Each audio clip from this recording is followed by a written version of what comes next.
वीतरागभयक्रोधा मन्मया मामुपाश्रिताः बहवो ज्ञानतपसा पूता मद्भावमागताः।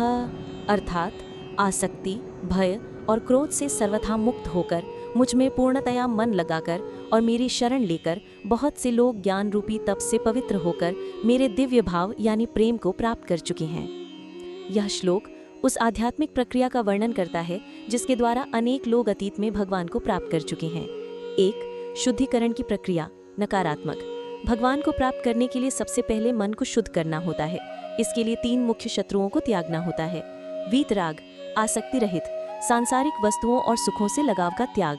वीत भय भय रहित, भविष्य की चिंता और हानि का भय त्यागना। वीत क्रोध इच्छाओं की पूर्ति न होने पर उत्पन्न होने वाले क्रोध का त्याग। 2. सकारात्मक आश्रय।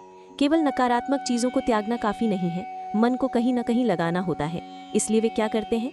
मनमया मुझ में मन लगाकर वे अपनी चेतना को पूरी तरह से मुझ में यानी भगवान में लगा देते हैं। मामुपाश्रिता वे पूरी तरह से मेरे शरण में आ जाते हैं, ये मानते हुए कि मैं ही उनका रक्षक और अंतिम लक्ष्य हूँ। 3. साधन ज्ञान तपसा पूता।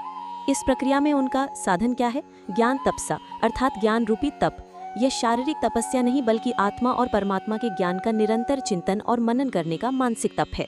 इस ज्ञान तप से वे पूता यानी पूरी तरह से पवित्र हो जाते हैं। 4. अंतिम फल मद्भावमागताः। इस पूरी साधना का फल क्या है? वे मद्भावम यानी मेरे दिव्य भाव यानी मेरे दिव्य प्रेममय स्वरूप को आगता प्राप्त कर चुके हैं।